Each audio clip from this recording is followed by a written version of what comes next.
days of bad news.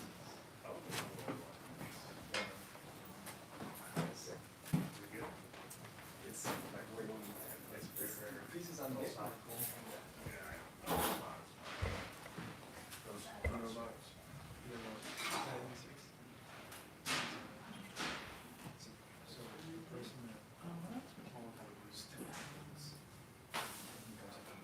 By the grace of God, it looks like so my boss said we've already budgeted for next year. So that's good budget. And I'm also working with you on basically completely reset your role in terms of basically my vision. Instead of telling myself, I think that's good for you.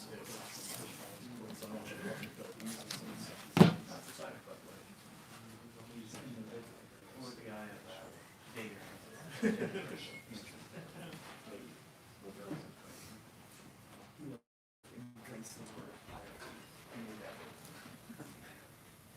What's the new view? You see, I'm starting sales.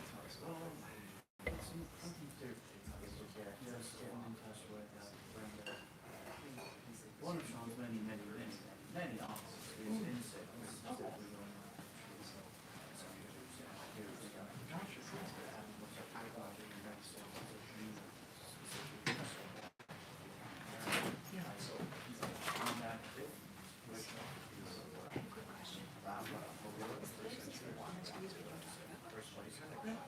I talk about it.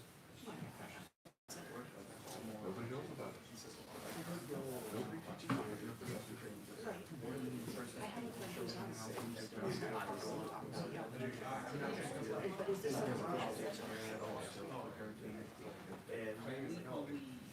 It's not legally advised, so you have to see it's a bit more difficult. But job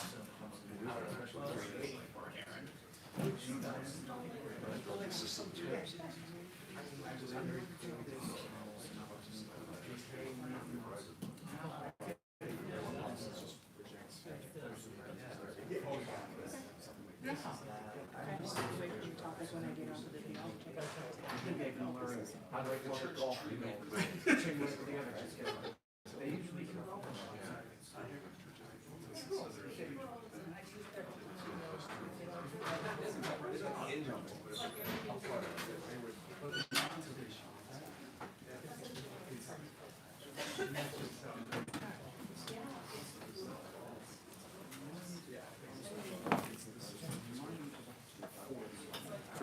First Corinthians 8:8. I want to see what that says real quick. 1 Corinthians 8:8. How are you?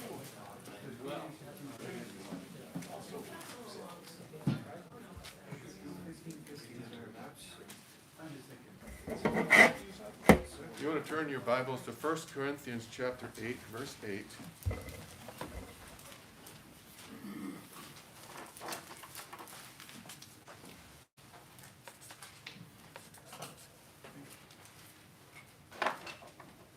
Come to the last Sunday of all the Catechism, the fifth Sunday of Great Lent, which means that next Sunday is Palm Sunday.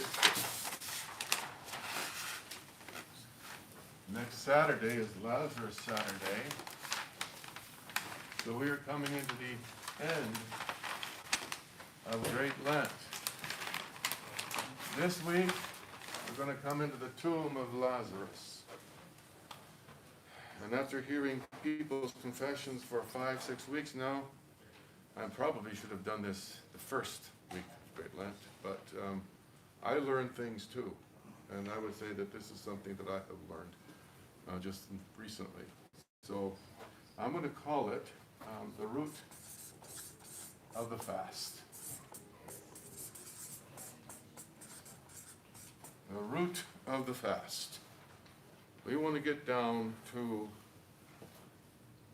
that point within us that is what the fast is all about. Okay, so let's go to 1 Corinthians chapter 8, verse 8. This is the epistle that we read on the first Sunday the meat fair Sunday. So it's the Sunday before we come into, it's a week before Great Lent begins. And it's meat fair Sunday, so we're eating all the meat we've got in our house so that we can go into cheese fair week.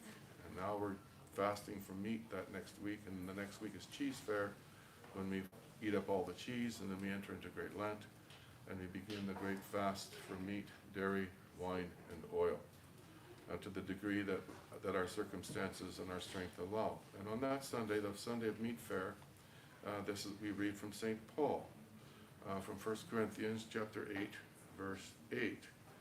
Food does not commend us to God, he says. Neither if we eat are we the better, nor if we do not eat are we the worse. But beware lest somehow this liberty of yours become a stumbling block to those who are weak. And then he goes on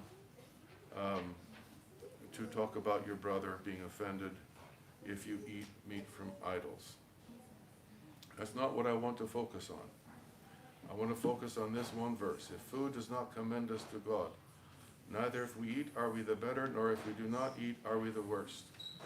And I think it's the next Sunday that we read from the epistle. I don't remember which epistle it is, but we read another epistle in which St. Paul says something to the effect that food is for the belly and something is for God, whatever he says. And, coming from our Protestant background, as I did, and not having the mind of the church, the phronema, it'd be easy to read this and to think and to say that, and to be confused by it, because on the one hand it sounds like St. Paul is saying the fast is neither here nor there, neither here nor there. You can fast, you don't have to fast. That's what he seems to be saying. And it makes us wonder, well, then why does the church stress fasting so strongly? Why is fasting one of the essential ingredients to becoming deified, becoming a saint? So that's what I want us to look at and to consider this morning. As you know, the fast, so let's start making our way down to that root. What the fast is all about. We fast at certain seasons with our stomach. We fast from food. And the full fast would be meat, cheese, meat, dairy, wine, and oil. You fast from that according to our strength, according to our circumstances, for certain seasons. Now, the fathers make it very clear, the Holy Fathers, the teaching of our church, that there is a connection between gluttony and lust. And I think you could say gluttony and all the others. These, in fact, are the two, on the scale of sins, the main sins, these are the first two. The root sin is gluttony. Following from that is lust or greed or covetousness. And then I can't remember how it goes from there. Anger, vanity, pride, despair, sloth. But gluttony and lust are at the root of it. And so it's interesting to observe how these are they're both bodily. They're both physical. But we also fast with the eyes.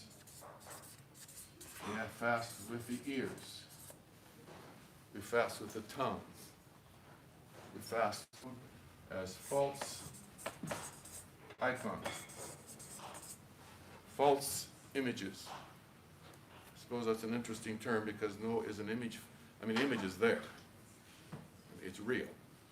Somebody say a false image, you don't mean an image that's not an image. You mean an image that's an image of something that's not God, or not of God, or something that is not, something that's not of God, something that's not blessed of God. So, tracing this, already we're coming close to the root. You can see then that whereas the sin begins, the first sin is gluttony, and you can see that in the story of Genesis, and I would say it like this: that gluttony is the first child of sin. I don't, you look at the story of Eve in the garden, it's pretty clear to me that the root sin is not eating. The root sin is listening. It's hearing.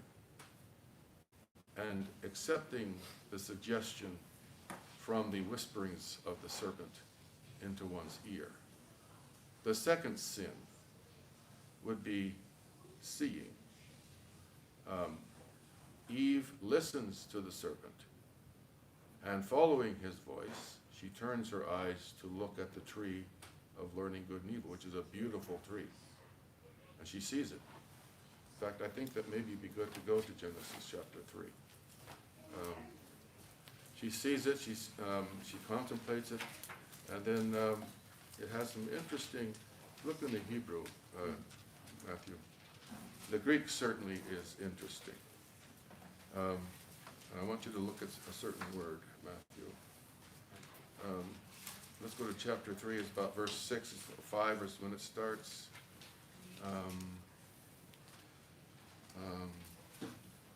Well, we might even start with verse 2 of chapter 3. It says, "Now the serpent was the most crafty of all the brutes on the earth which the Lord God made.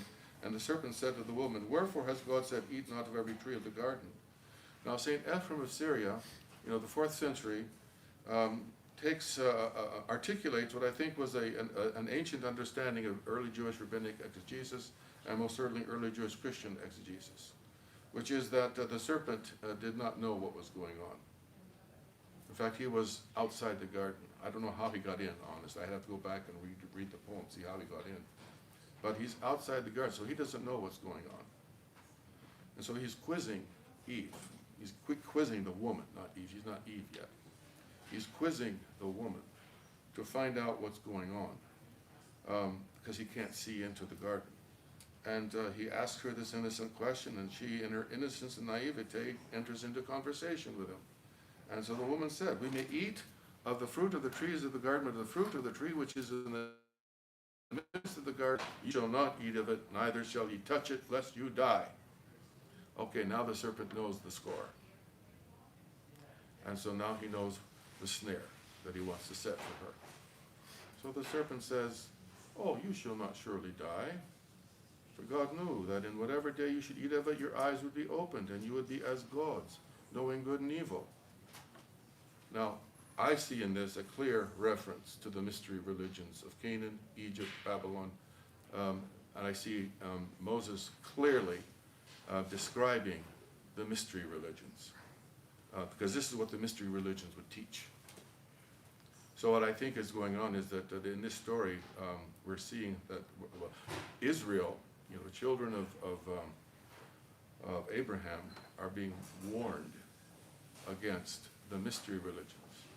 The Baals, the Astarte, Isis, Horus, Osiris, Inanna, Ishtar, and Dumuzi. Later on, Persephone and Hera and Dionysius. In Babylon, Marduk and Serpanet, and all of these gods and goddesses, they're all different versions of the one mystery religion. And this is the doctrine of the mystery religion. Moreover, the symbols of the garden are all symbols of the mystery religions. The garden, the tree, the woman, the serpent, her consort, and the fruit. These are all a part of the mystery religions.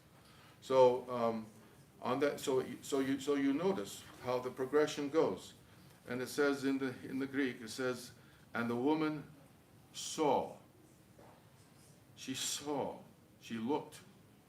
What I find fascinating about this is that this is the same verb you find in John chapter 20, verse 8, when it says that John goes into the tomb of the empty tomb now, and it says that he saw. It's a verb that's used. I don't know if it's intentional or not. It says that he saw in John chapter 28, and then it says in John 20, it says he saw and he believed. Here it says, and the woman saw with her eyes. So you hear, see, first she listens, then she sees, then she uses her eyes. And she saw that the tree was beautiful for eating. and that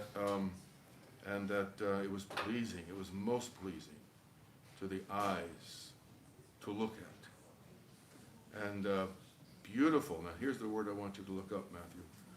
Beautiful katanoisai. Beautiful to contemplate. Beautiful to bring into her mind and dwell in it. Katanoisai is the verb. Kata, which is it can be an intensification of the verb itself, the root, and then nuisai, which means it's the nous. It's a verbal from nous, the mind. So she brings it into her mind and she begins to dwell on it, and that's when it begins to gather force in her, and it becomes overwhelming until finally she acts on it, and she takes from its fruit and she eats.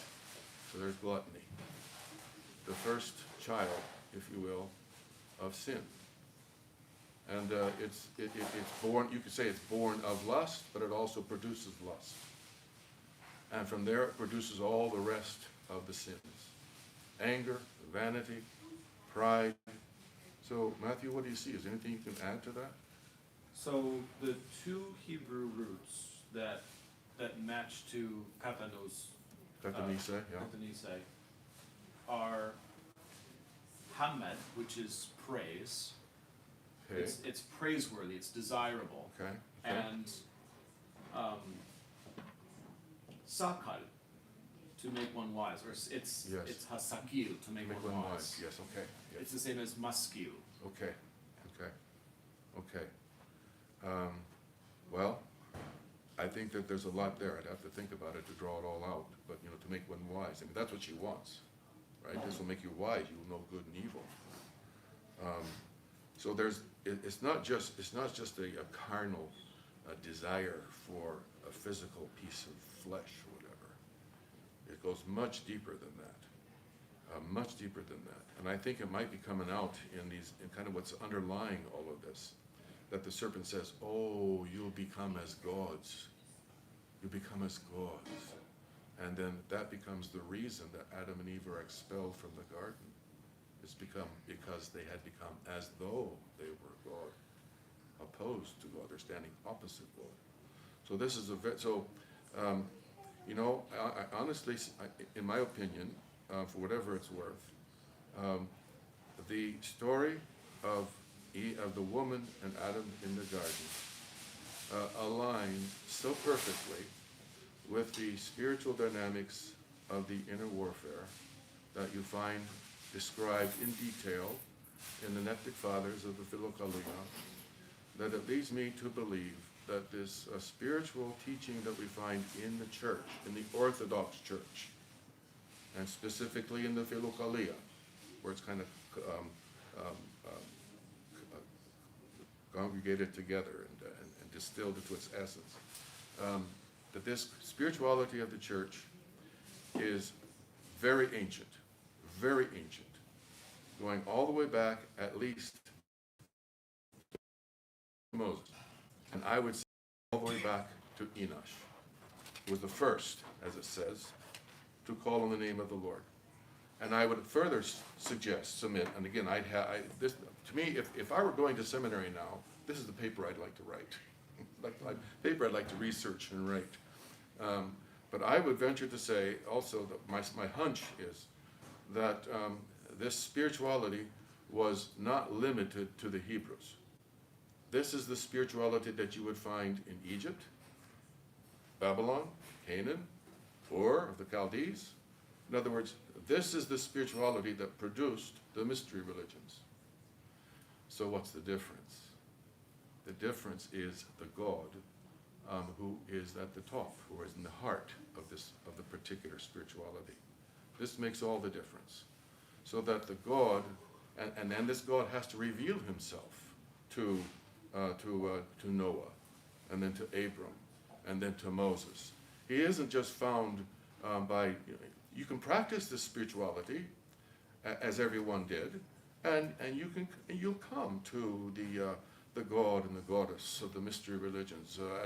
And even the early philosophers, recognized that the goddess of the mystery religions was but the projection of our own soul.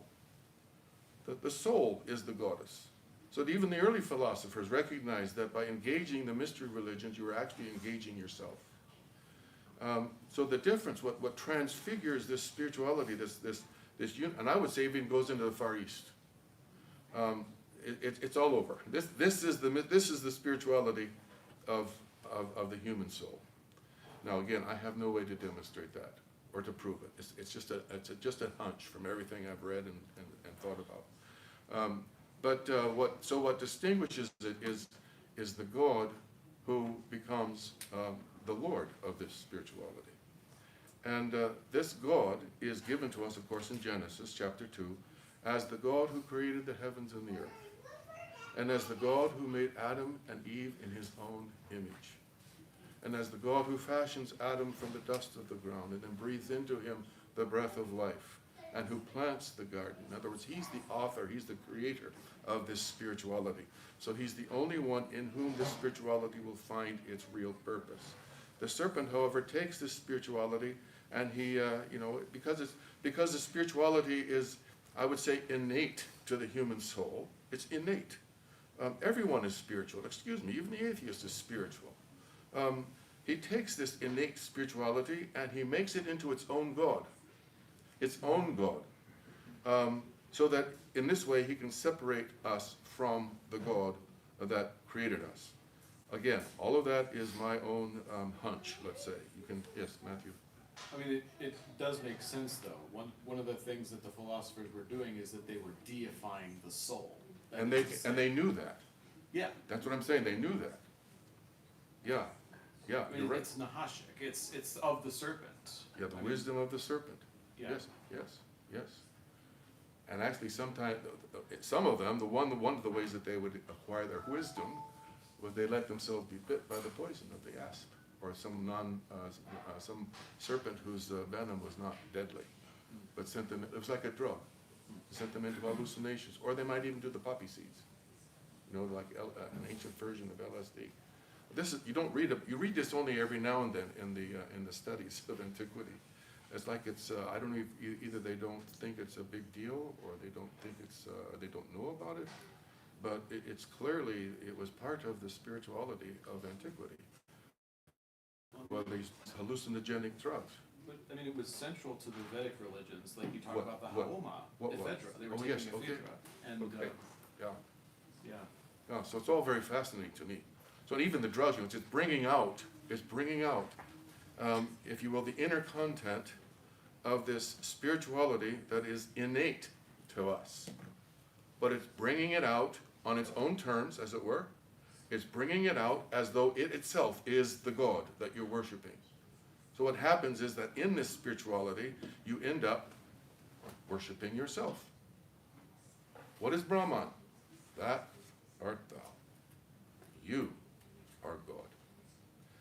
And it's a fascinating topic, but let's move on, otherwise I'm not getting to the point that I want to make here. Here we're already beginning to come to the root of the fast. The root of the fast is here, let's say, in the nous, in the mind,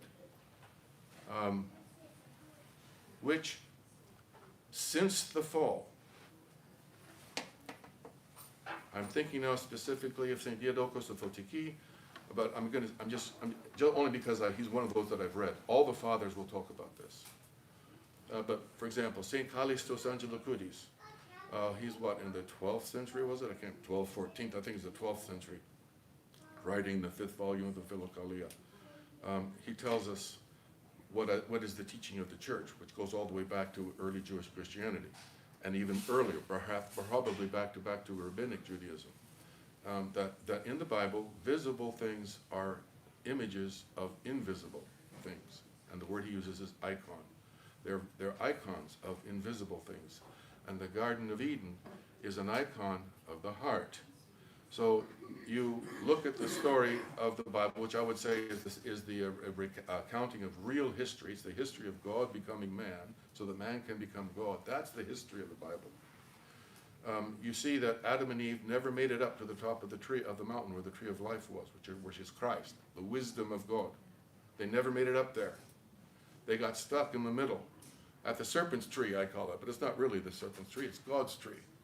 But the serpent took possession of it because the woman let him in. And they never got higher than that.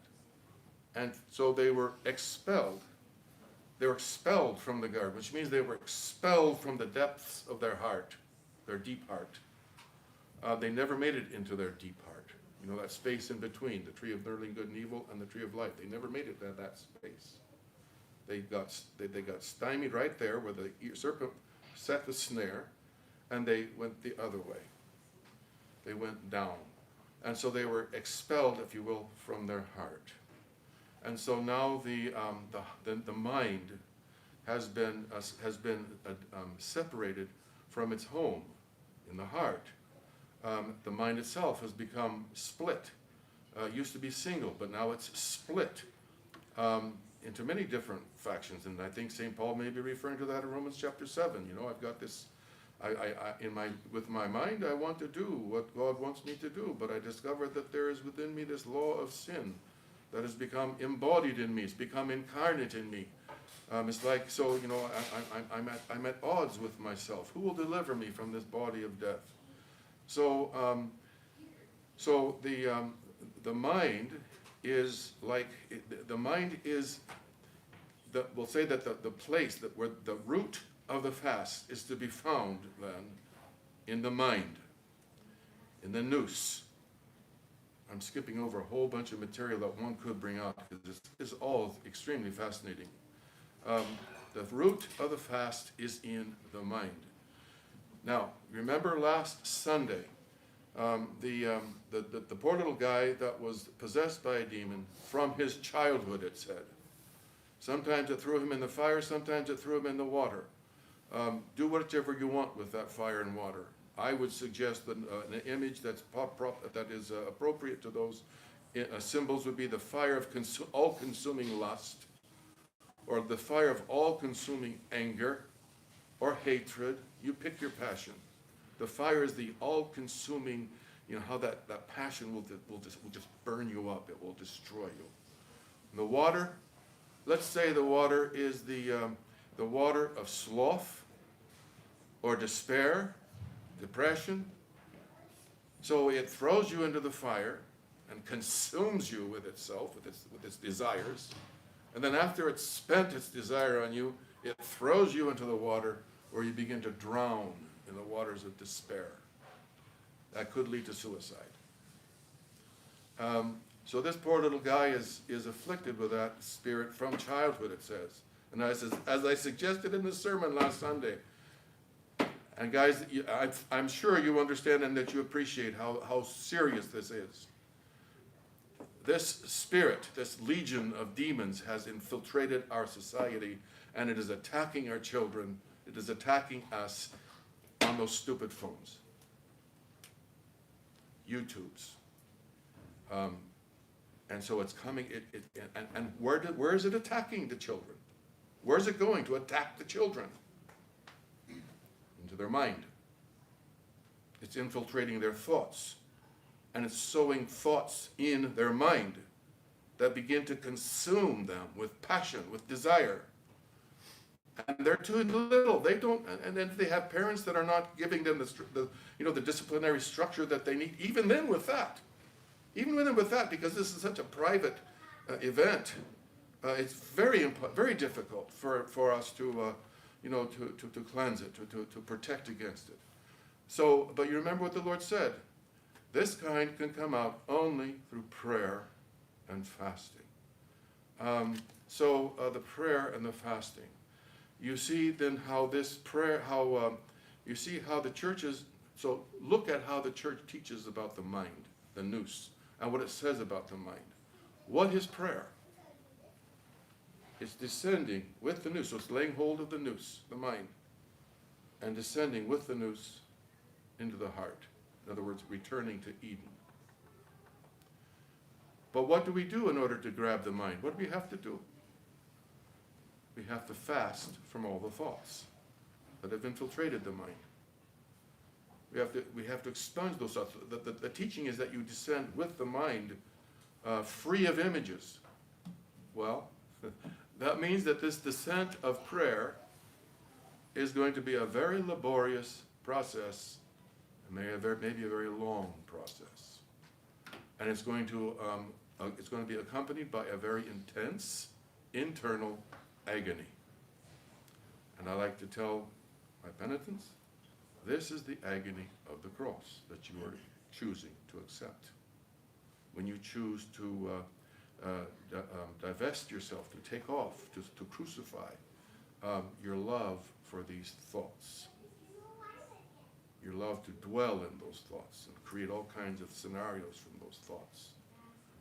But what happens if you allow those scenarios to keep building? They begin to consume you, and finally it's like they have to burst. They want to become incarnate. They're not satisfied to stay in your mind. They want to become incarnate. They want to become acts. And so they become incarnate in pedophilia, fornication, adultery, masturbation, murder, all of these things. They become incarnate in those actions. It's interesting to me, it's fascinating to me. It's as though the evil one himself wants to become incarnate. But the purpose of creation is for God to become incarnate, so that we can become incarnate, so that we can become spiritual in God. The evil one wants to usurp that. He wants to be the Lord of creation. He wants to be our master so that he can consume us. And he wants to become incarnate so that we can become his children. We become a brood of vipers. This, in brief, is the spiritual dynamic, that the spiritual, whatever you want to call it, that's going on in the church, that the church is all about, and the prayer and fasting is all about. So with the mind, you are working to fast from all of these thoughts with the help of prayer.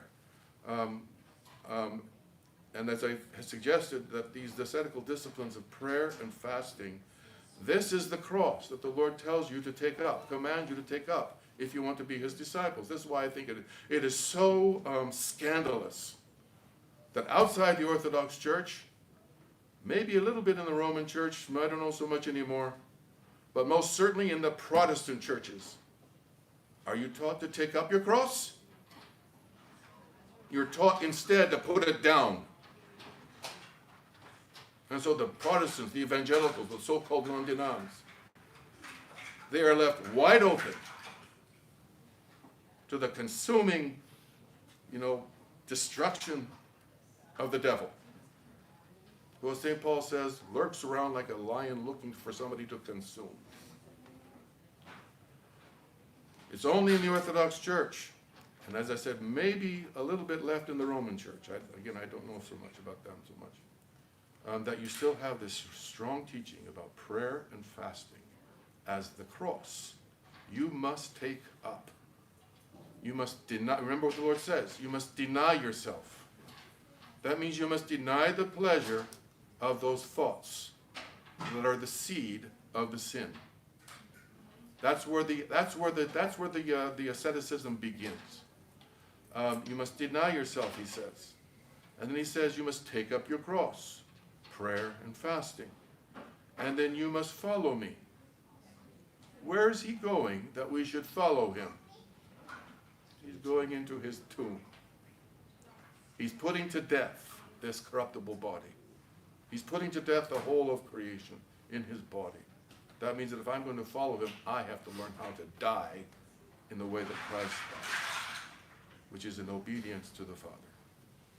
What does he say? He goes on to say, because if you try to find your life, you will lose it. If you're looking for your life in the pleasure of the harlot, in the house of the harlot, and all of the thoughts that she feeds you, and all of the deeds that she lets you do and encourages you to do, all the eating of the tree of learning good and evil that she encourages you to do, if you try to find your life in the house of the harlot, in the tree of learning good and evil that she has now hijacked, or whatever, you'll lose it.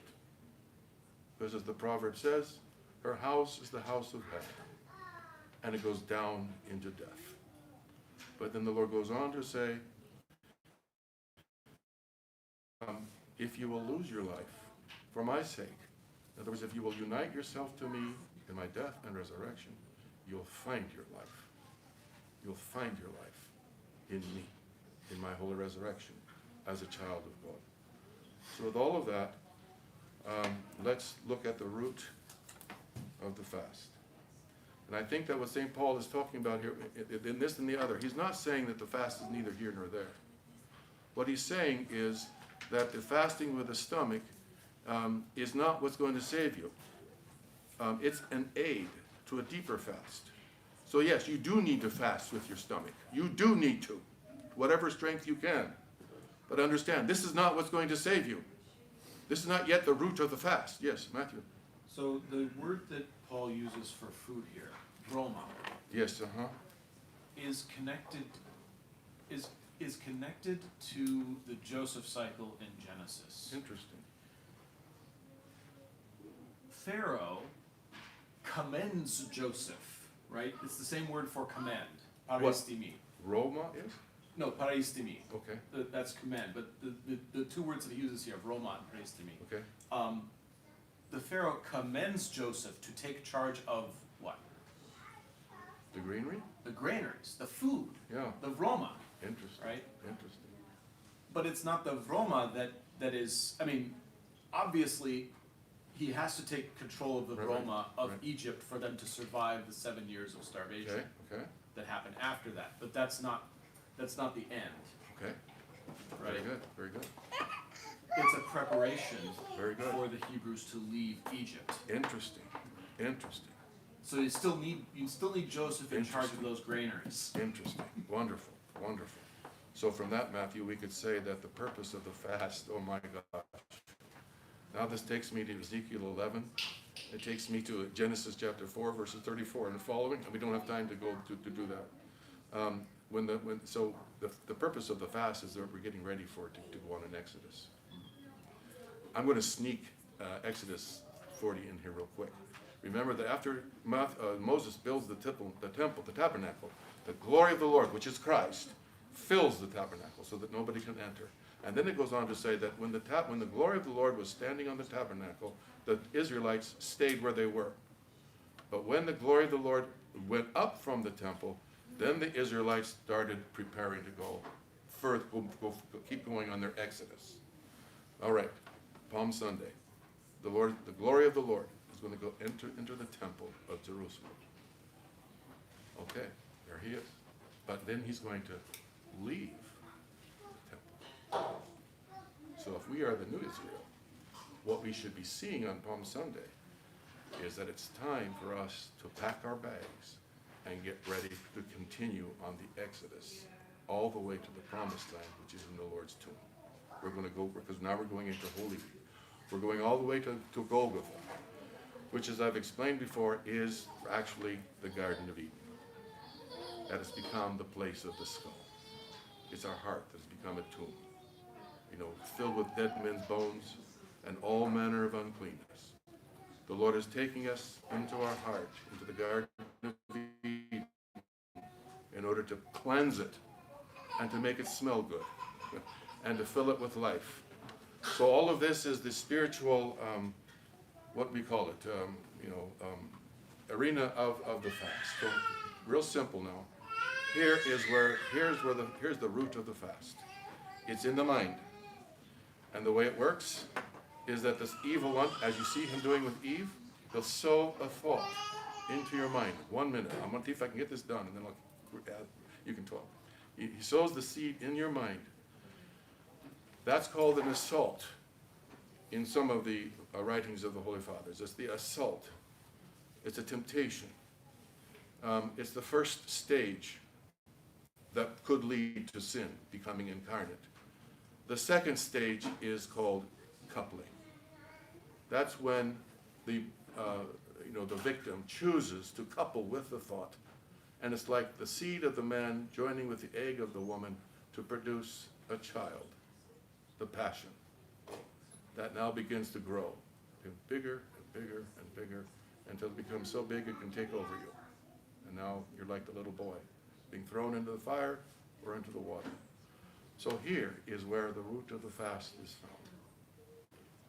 Right here. We need to fast from our desire. The root of the fast is found in not coupling with the thought. That's where the fast is trying to get us to. So we fast with the stomach, we fast with the eyes, we fast with the ears, in an effort to get down into the core of our soul and to find that point in me, that deepest point that I can get to, where I am choosing to couple with the thought and to fast from that desire with the help of prayer and fasting, with the help of the Lord. You cannot do this on your own. You do this with the help of the church's disciplines. This is why we receive the Holy Sacrament. You receive strength for this terrible, this is where you experience the agony of the cross. When you choose not to give your desire to what you want to give it to, which you know will destroy you, but it's like you become stupid, you become stupefied by the temptation, but you do it anyway. So this is where this is where the fast needs to start. This is where you need the help. This is where you need the sacraments of the church. This is where you need the teaching of the church. This is where you need the structure of the church. This is why you need to be soaking yourself in the church to receive that strength, to accept the agony of the cross, to lose your life so that you can find it in the resurrection. All right, Irene? I was just noticing the contrast of talking about the mystical religions and how they were intaking things to bring the soul out. Whereas Say that again, in bringing things in, intake. Like the opioids or Oh, the venom. okay, interesting. So they were intaking venom Okay. in order